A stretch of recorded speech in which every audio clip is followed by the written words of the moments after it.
You guys, we made it to October. We're doing it. We are doing it. Fall is in the air. There's a crisp feeling. There's like a cozy feeling happening.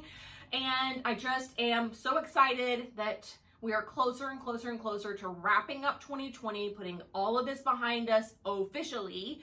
So I am thrilled about what's to come, but also need to review and appreciate what has happened in the past as well.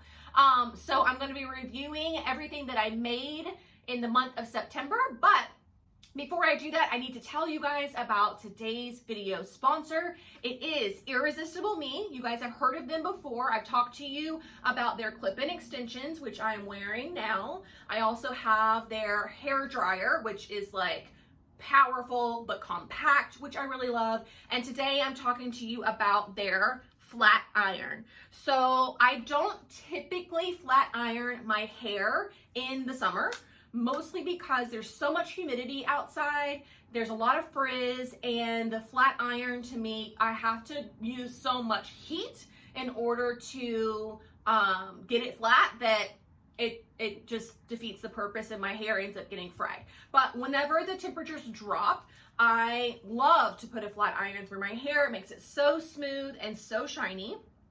So this is the Irresistible Me flat iron. You can see how small it is. It's very lightweight, and I want to show you how it heats up. So you turn it on here with this little power button, and the green light comes on. Then it automatically sets itself to 400 degrees. And then look, you can see the temperature rising. So you can watch it heat up, basically. So it literally takes less than a minute for it to get all the way up to 400 degrees. I don't flat iron my hair at 400 degrees, so it takes even less time. But I just wanted to show you that little nifty feature that I find helpful, because you're always like looking down at your flat iron, like, are we warm yet? Is it stopped flashing yet? Is it ready to go yet? I love that you can see it heating up. And it's got, you know, all the fancy ions and diamond plated this, that, and the other thing on the actual plate itself. And then you can barely see those red lights? Those help make it super shiny, super smooth as you're putting it through your hair. See? I try to only do like the bottom parts.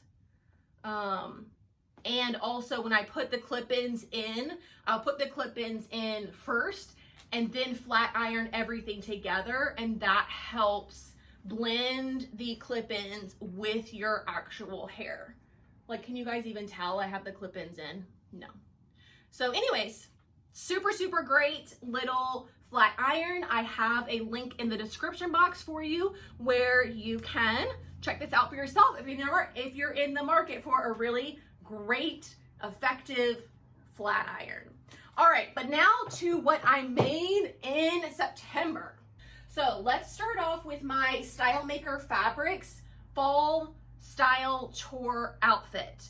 I just posted this a few days ago, and it is a outfit made up of 4 different items, one of which is pants. I did it, you guys. I have been trying all year long to learn about pants fitting, learn how to alter the pattern pieces to better fit my body. What I'm realizing is most often what is going wrong with me and the pattern as drafted is the crotch depth.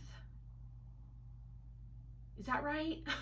I don't know the term. You can tell like I'm still learning because it's not all on the top of my head. But basically whenever it comes down and it hooks for your crotch front and back, that typically isn't long enough.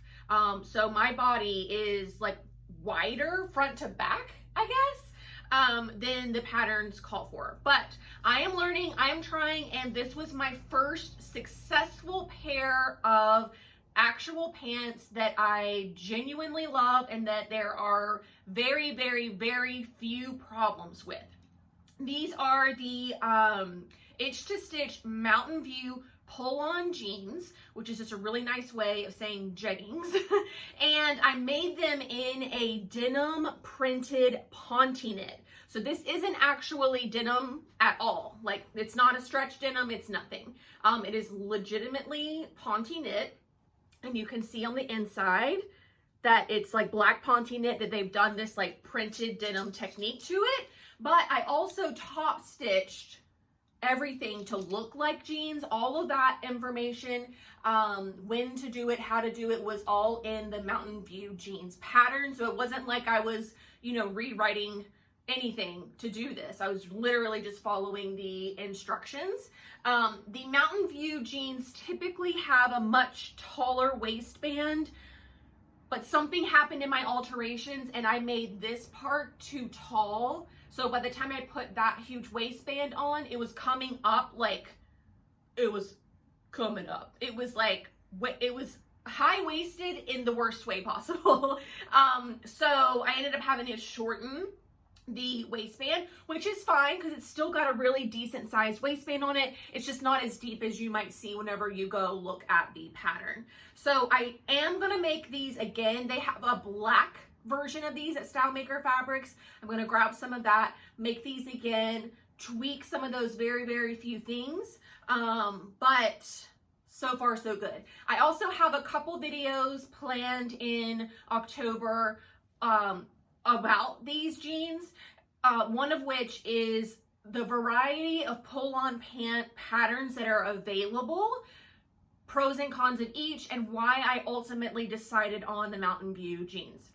The other one is I want to show you some of the little hacks and some of the little tweaks that I made to this pattern to make it more improved in my mind. Not necessarily the pattern alterations, but just little things, you know, the thread I use, top stitching information and all of that, so that you can make a really cute pair of pull-on pants for yourself. So this was a lot of fun. I'm so proud of myself for, you know, sticking with it. You've seen like that coral short set. Not great, but whenever I have stuff like this that shows me I'm actually learning and I'm actually getting better, then that motivates me to keep going. All right, so the next one that I made is this vest. So this is an out of print McCall's pattern.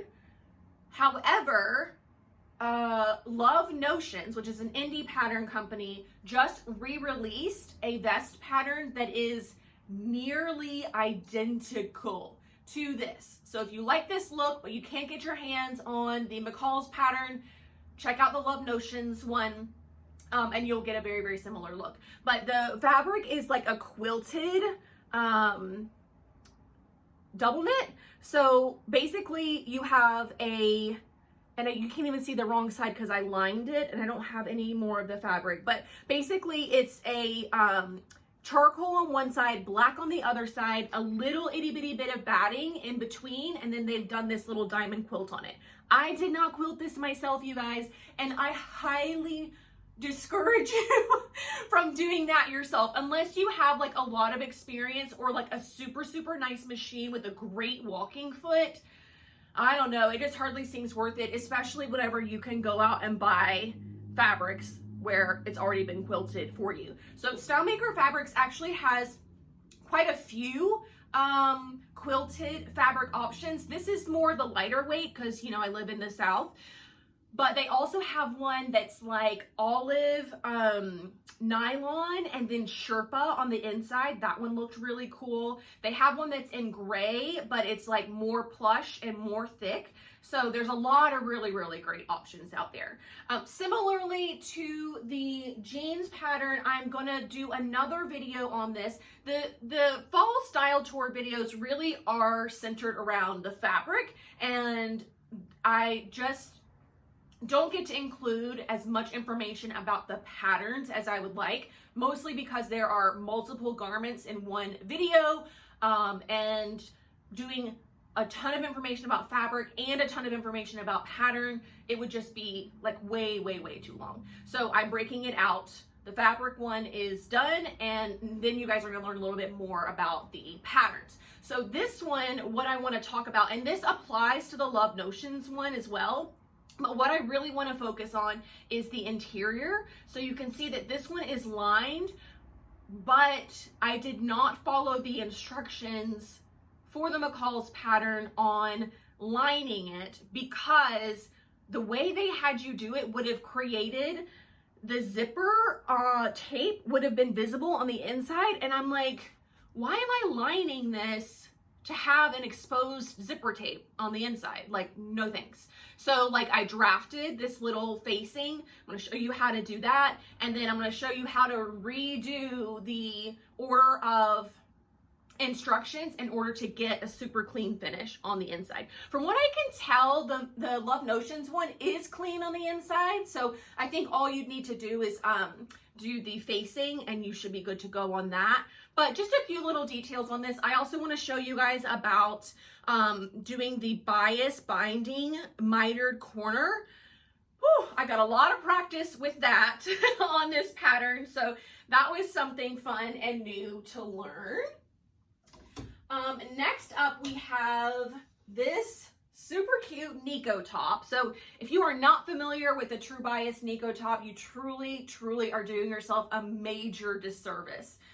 This pattern is perfect right out of the gate. Like, I have not had to make any alterations, and I've heard so many other people say the exact same thing.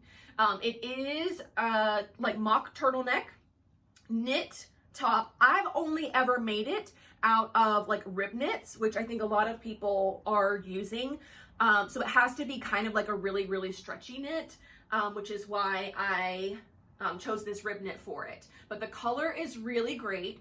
And, you know, I am a brown person and this is in the brown, pumpkin-y, turmeric family. And I think it looks really great. So I was pleasantly surprised to be able to add, you know, a great saturated color like this into my wardrobe. I did lengthen this top by a couple of inches because I wanted it to be more of a tunic length, but that was really the only alteration I made. So Nico top, if you don't have it, you've got to get one. This is my second one.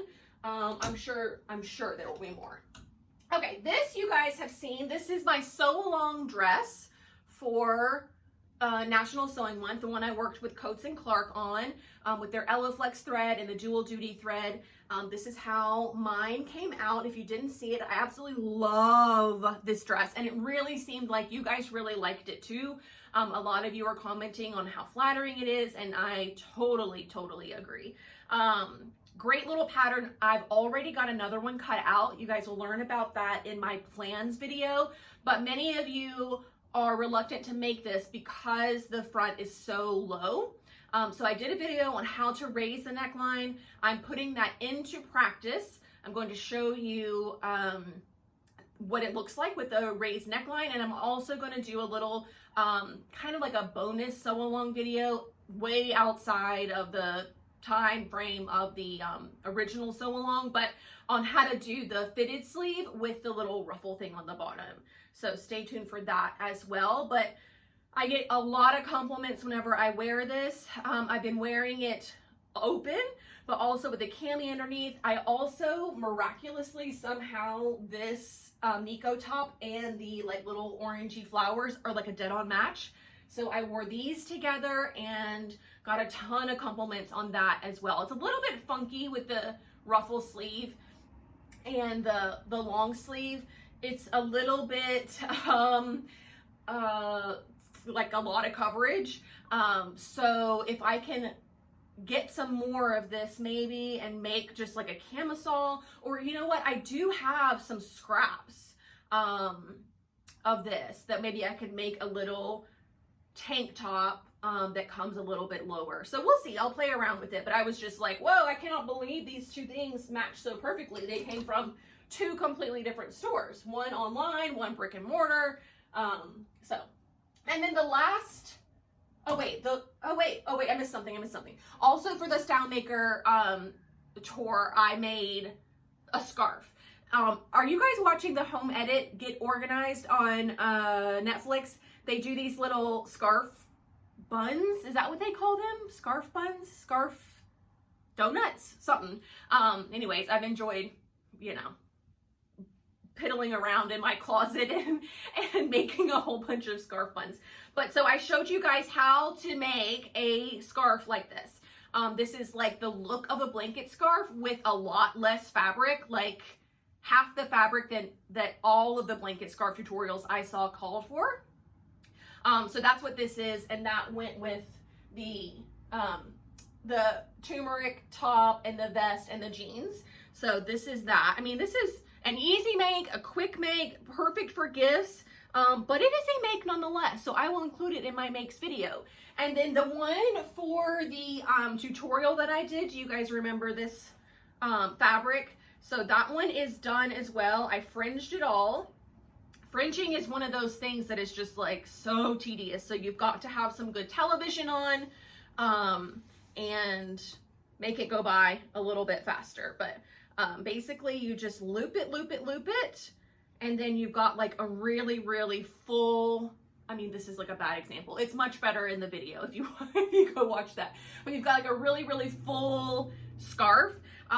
So I was in Joann and Hobby Lobby the other day and was looking through the remnant spins. Joann had their remnants 50% off, the remnant price. And there weren't any flannels. So I don't know if like a whole bunch of people are doing what I'm doing or what, but I couldn't find a ton more, but I will keep looking because I think the look of a really full scarf, even with like something like this, just putting that kind of scarf over something like this, A, is warmer, and B, kind of gives it a little bit more, I don't know, just something interesting happening at your neckline, and it would, you know, make me less, I'm not self-conscious about the deep V, but it would eliminate any worry I had about that at all. So 2 scarves, this. Oh, and then finally, guess who finished a Sew My Style make within the month of the Sew My Style? This girl. It's been a while since I've done that, like March maybe, but this is the Blank Slate Patterns Marigold dress made out of Liberty Strawberry Thief. Pretty special. This is their cotton lawn. Cute little dress that you could wear any time of year, obviously, but because I used a fabric with a darker background, it is like screaming fall and winter. So this has been a joy to wear.